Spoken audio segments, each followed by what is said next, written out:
If you were to have asked me when I was a little dude who my role model was, I probably would have told you Arnold Schwarzenegger. He was big and he was buff and he used his muscles to save the day and get the girl. And I wanted to grow up to be just like him. Well, I'm still working on that. Today, if you were to ask me who my role models are, they are people in the faith that stick to their values and they speak truth even when it's unpopular to do so in the culture or even within the sometimes wacky subculture of American Christianity. Who are some of your role models? Who do you try to emulate? We are going to be reading Philippians chapter 3, verses 15 through 21. Peanut's got some stuff to say. But do me a favor, pause the video, read the passage, and like always, we'll have a link somewhere around this post, or you can go to Bible Gateway and read the passage online if you don't have a Bible handy. But read the passage, and while you have the video paused, list some of your role models in the comments section below, and then come on back and we'll chat.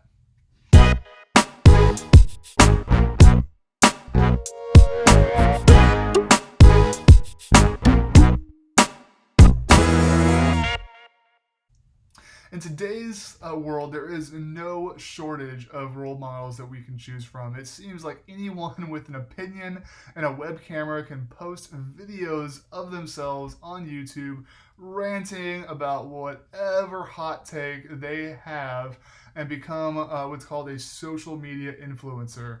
Now, if you're not hip to the social media influencing jive, this has kind of become a big deal.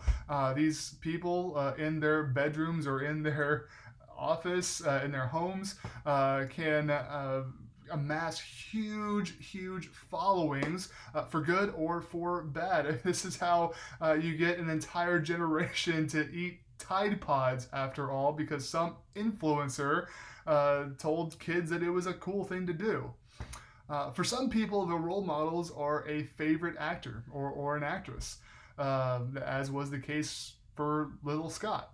Others, their role models might be an activist fighting for a certain cause, or still others might choose a favorite politician or a famous pastor or an athlete or a musician.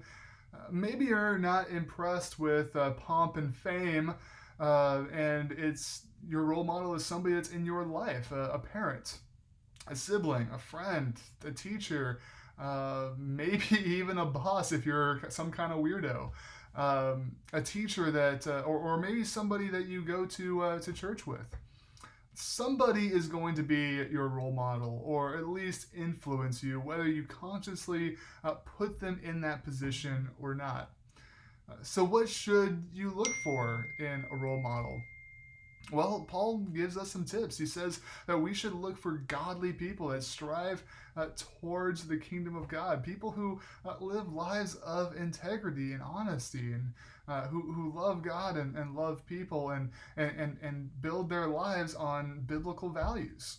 Those are the kinds of people that we should look up to and follow after as they are on their journey towards sanctification.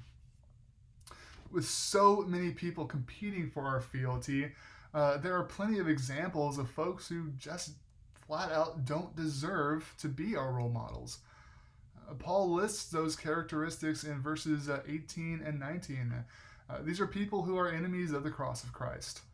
People who are ruled by their passions, who are puffed up in pride, whose minds are just consumed by the things of the world or worldly systems.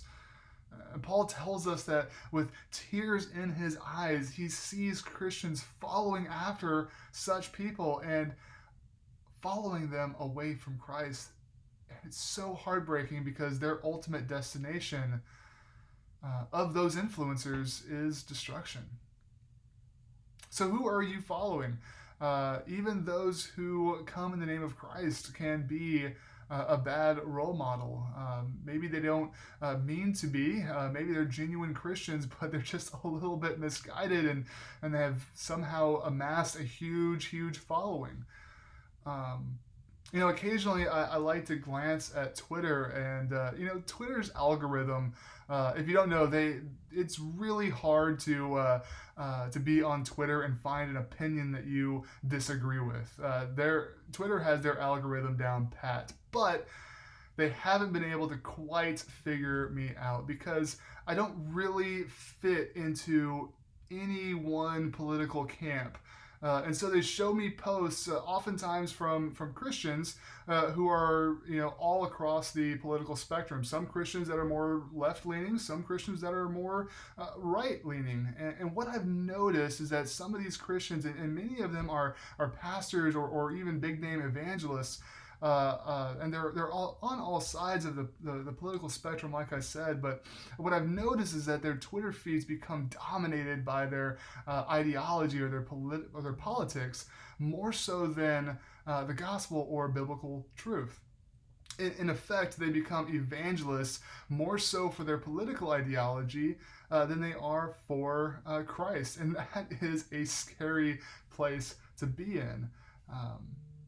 Now, I'm not saying that it's a bad thing to be politically informed or have political opinions. Not at all. Please, by all means, be informed. That's part of being an American and doing your civic duty is educating yourself on the issues.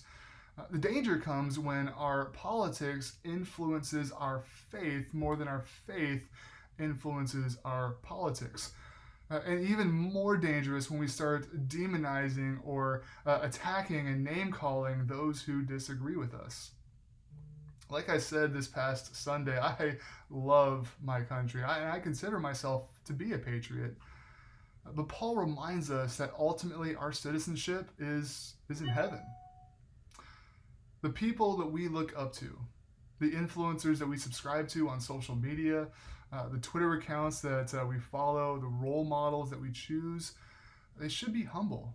They should not be ruled by sinful impulses, but rather by temperance and self-control, and they should have their minds set on the kingdom of God more than the kingdom of man.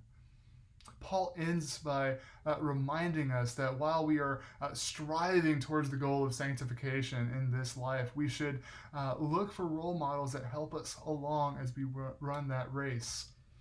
There will be a day when we don't have to strive anymore. We will have attained what we have been working for. It's not going to happen this side of eternity. It's going to happen when we are glorified.